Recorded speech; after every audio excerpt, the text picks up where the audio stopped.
For the love for humankind. The love for your fellow men. Sinasabi po dito, hindi lang doon sa ating kapamilya, hindi lang doon sa ating extended family, kundi para sa lahat. Adelphos ay ginamit to emphasize that love should be given to all. This is a kind also of love that is described. Yung love po dito, that is agape.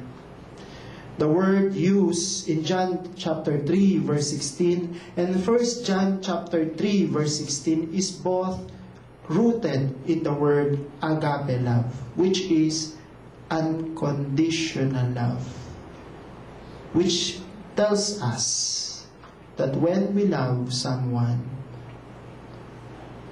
it should not be conditional. That sacrifices eventually is a part of loving.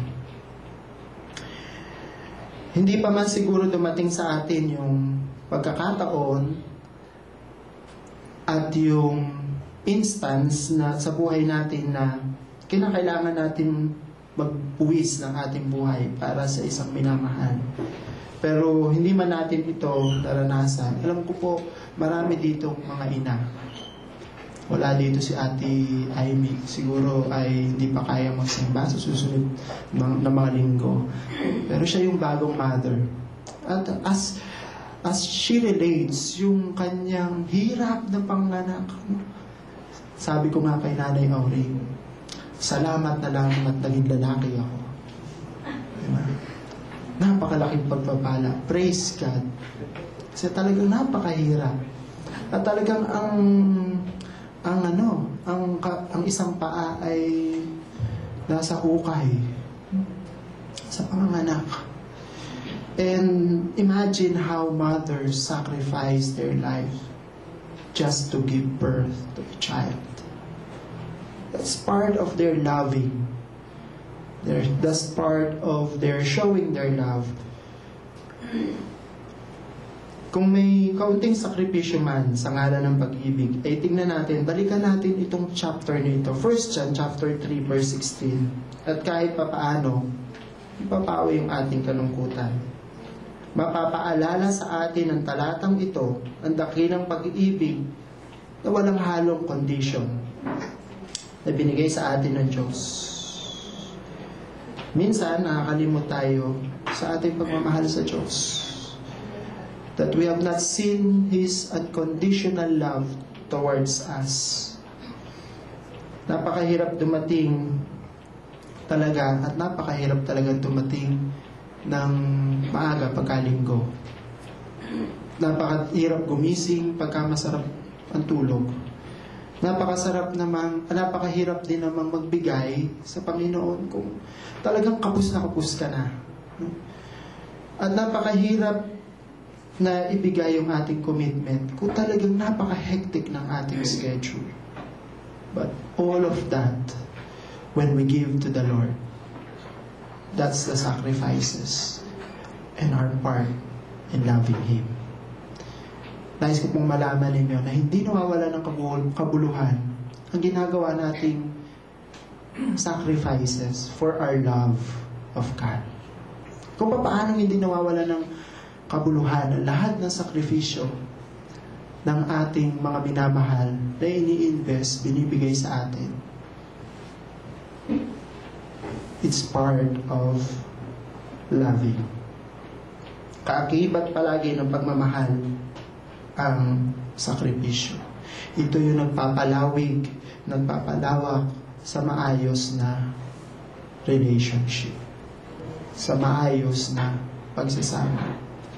Sa mga magkakaibigan, may marating ang pagkakataon na kahit na 20 taon ng kaibigan mo na, meron ka pa rin mga pag-ugali na hindi mo matanggap sa kanya. Pero ang kinahaba ng pagsasamahan ay yung kayanin mo tanggapin ang hindi ka tanggap-tanggap sa kanya. At pilitin mong pakisamahan siya sa mga bagay na hindi mo siya kayang tanggapin. Minsan ay kinakailangan nito sakripisyo. Another way of having a good relationship that we must consider is for us to have submission, to submit. Ang taba talaga ng lalaki. Marami siguro sa atin nanonood dito ng UFC. Yan. Talaga namang Ultimate Fighting Challenge. Talagang paduguan. Talagang balian ng buto, balyan. Nanonood ako nun, hindi ako makatagal kasi nakikita ko ang paghihirap ng mga kalaban minsan, kung suntok-suntokin, talaga namang tataas lang yung kamay para malamang tapos na.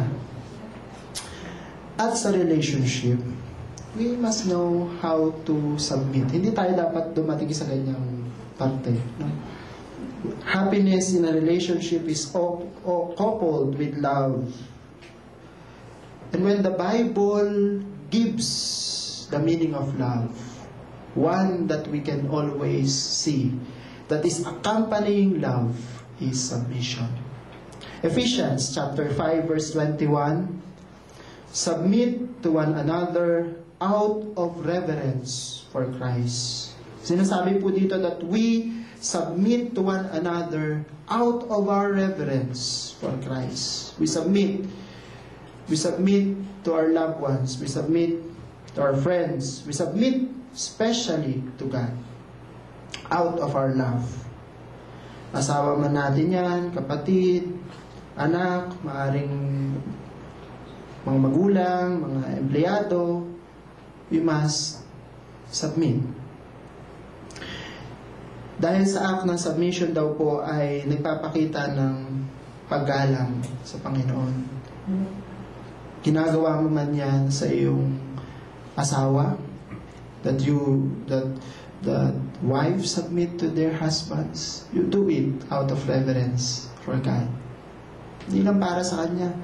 Minsan kasi sabihin natin, napakahirap talaga mag-submit sa asawa kong ito. Minsan irrational. Yeah? Ang hirap niyang kapain.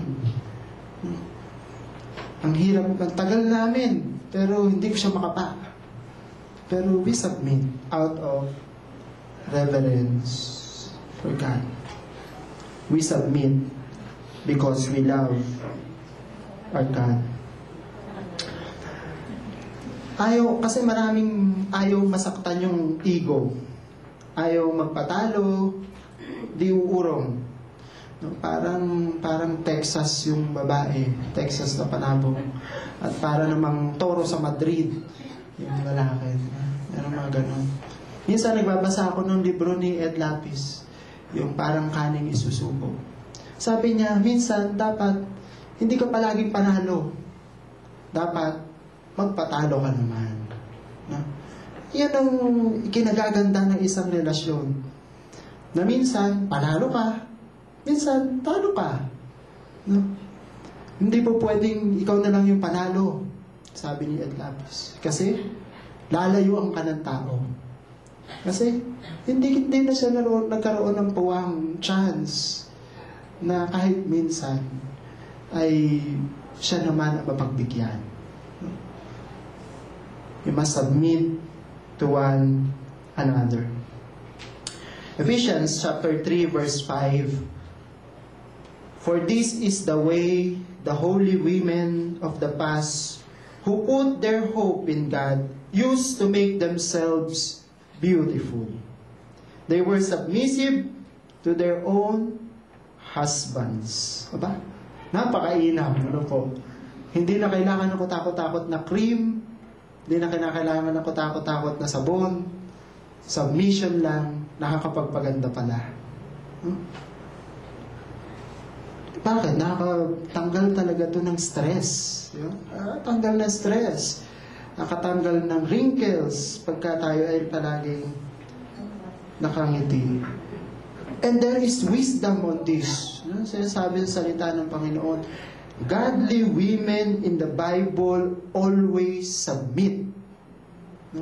And it is their secret of beauty. Pakaganda. Kaya tingnan niyo yung mga katabi niyo. Kung beautiful yan, submissive yan. Submissive yan to their husbands. Di ba? Pag tinitignan ng mga husbands, glittering. Kasi submissive. Natutunan ang sekreto ng kagandahan. Sabi pa nga, baka ito yung maging dahilan. If we go on to the verse, baka ito pa yung maging dahilan para madala yung asawa sa Panginoon. Kung nakakilala tayo sa Panginoon, asawa natin, hindi pa, baka sa ating submission,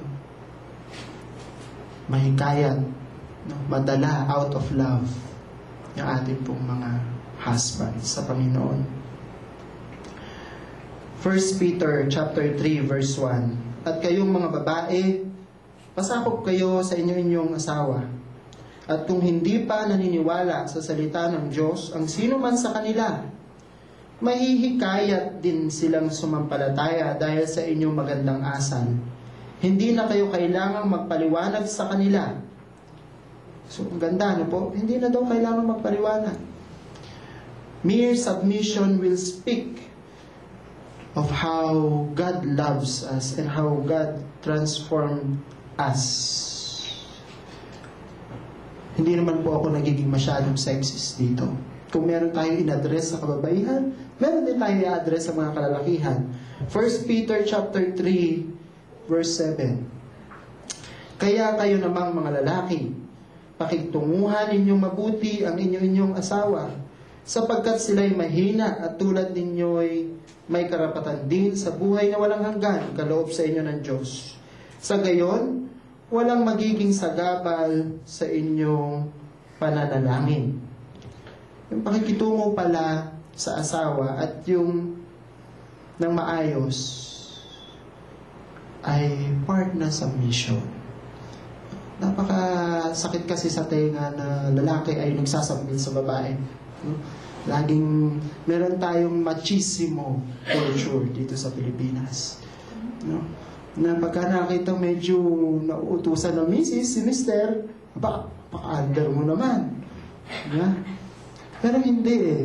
Ang sabi po dito sa salita ng Panginoon, kung tayo daw po ay nakikitungo ng maayos sa ating asawa, it's part of our submission sa ating pong asawa. Eh kung napagkasunduan ninyo na siya ang tagalaba at kayo tagaluto, it's part of your maayos na pakikitungo, submission sa inyong asawa. Eh kung nagtatrabaho si Mrs. ang maghapon sa pisina, o si Mr. ang maghahanap pa lang ng trabaho, o di si Mr. sa bahay, siya